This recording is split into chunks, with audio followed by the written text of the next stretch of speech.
প্রথম আলোর অডিও সংবাদে স্বাগত। শামসুজ্জোহা জানিয়ে দিচ্ছি দিনের প্রধান খবরগুলো। এক মাসে দ্বিতীয়বারের মতো বাড়ল ভোক্তা পর্যায়ে বেসরকারি খাতের তরলীকৃত পেট্রোলিয়াম গ্যাস এলপিজির দাম। এবার প্রতি কেজিতে বেড়েছে 17 টাকা 62 পয়সা। এর আগে এপ্রিলের শুরুতে বেড়েছিল 32 টাকা 30 পয়সা। এতে বাজারের সবচেয়ে বেশি ব্যবহৃত 12 কেজি এলপিজি সিলিন্ডারের নতুন দাম 1728 টাকা থেকে বেড়ে 1940 টাকা হয়েছে। 12 কেজিতে দাম বাড়ল 212 টাকা। রোববার নতুন দাম ঘোষণা করেছে Bangladesh energy regulatory commission BERC. নতুন দাম রোববার সন্ধে 6টা থেকে কার্যকর হবে। গত মাসে 12 কেজি এলপিজি সিলিন্ডারের দাম ছিল 1341 টাকা। এপ্রিলের শুরুতে সেই দাম 387 টাকা বাড়িয়ে 1728 টাকা করা হয়েছিল। যুদ্ধের কারণে জাহাজ ভাড়া বাড়ায় দাম সমন্বয় করা হলো এবার। অন্যদিকে গাড়িতে ব্যবহৃত এলপিজির দাম প্রতি লিটার 89 টাকা 50 পয়সা নির্ধারণ করা হয়েছে। এর আগে দাম ছিল 79 টাকা 77 পয়সা। বিদ্যুৎ, জ্বালানি ও খনিজ সম্পদ মন্ত্রী ইকবাল হাসান মাহমুদ বলেন, দেশের বিভিন্ন স্থানে এক শ্রেণীর অসাধু ব্যবসায়ী অবৈধভাবে জ্বালানি তেলের মজুদ ও কালোবাজারি করছে। ফলে পাম্পগুলোতে কৃত্রিম তেল সংকট তৈরি হচ্ছে। রোববার জাতীয় সংসদে বিরোধী দলের সংসদ সদস্য মাসুম মুস্তফার এক প্রশ্নের জবাবে মন্ত্রী ইকবাল হাসান মাহমুদ একথা বলেন। ডেপুটি স্পিকার কায়সার কামালের সভাপতিত্বে বৈঠকের শুরুতে প্রশ্নোত্তর টেবিলে উত্থাপিত হয়। দেশে জ্বালানির কোনো সংকট নেই।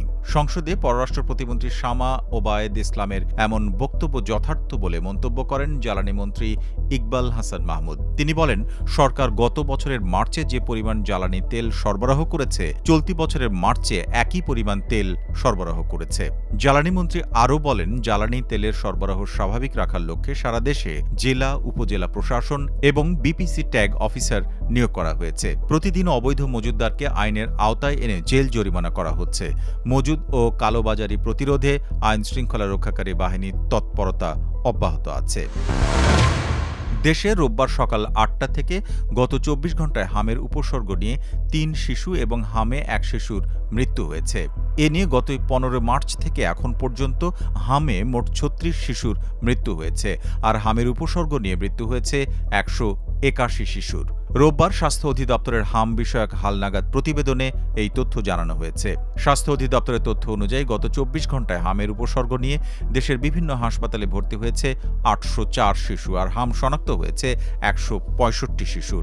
এর মধ্যে ঢাকা বিভাগেরই সর্বোচ্চ 148টি শিশু রয়েছে। একই সময়ের মধ্যে হামে যে শিশুর মৃত্যু হয়েছে সেটি ঢাকা বিভাগে, আর হামের উপসর্গ নিয়ে মৃত্যুর ঘটনাগুলো ঘটেছে ঢাকা, রাজশাহী এবং বরিশাল বিভাগে। স্বাস্থ্য অধিদপ্তর বলছে, সর্বশেষ 24 ঘণ্টায় সারা দেশে 1197টি শিশুর মধ্যে হামের উপসর্গ দেখা যায়। তাদের মধ্যে হাসপাতালে ভর্তি হয়েছে 804টি শিশু, এর মধ্যে 563টি শিশুই ঢাকা বিভাগের। ইরানের পারমাণবিক অধিকার কেড়ে নেওয়ার কোনো অধিকার মার্কিন প্রেসিডেন্ট ডোনাল্ড ট্রাম্পের নেই বলে মন্তব্য করেছেন দেশটির প্রেসিডেন্ট মাসুদ পেজেশকিয়ান। তেহরান ও ওয়াশিংটনের মধ্যে পারমাণবিক কর্মসূচি নিয়ে চলমান মতভেদের মধ্যেই এমন মন্তব্য করলেন পেজেশকিয়ান। পেজেশকিয়ানকে উদ্ধৃত করে ইরানি স্টুডেন্ট নিউজ এজেন্সি ISNA জানিয়েছে, ইরানি প্রেসিডেন্ট বলেন, ট্রাম্প বলেছেন ইরান তার পারমাণবিক অধিকার ব্যবহার করতে পারবে না, কিন্তু তিনি এটি বলছেন না যে কোন অপরাধে এই বাধা দেওয়া হচ্ছে। একটি জাতির অধিকার কেড়ে নেওয়ার তিনি কে? পারমাণবিক ইস্যুতে দুই দেশের মধ্যে দীর্ঘদিনের বিরোধ ও সাম্প্রতিক উত্তেজনার প্রেক্ষাপটে ইরানি প্রেসিডেন্ট এই কড়া প্রতিক্রিয়া জানালেন। অন্যদিকে ইরানের নতুন সর্বোচ্চ নেতা মুজতবা আলী খামেনি সতর্ক করে বলেছেন, যুক্তরাষ্ট্র ও ইসরায়েলকে নতুন ও তিক্ত পরাজয় উপহার দিতে তার দেশের নৌবাহিনী প্রস্তুত। রোববার ইরানের রাষ্ট্রীয় টেলিভিশনে তার এই বার্তা প্রচার করা হয়। এই ছিল এখনকার মতো প্রথম আলোর অডিও সংবাদ। শুনুন আমাদের ফেসবুক পেজ, ইউটিউব চ্যানেল এবং prothomalo.com-এ।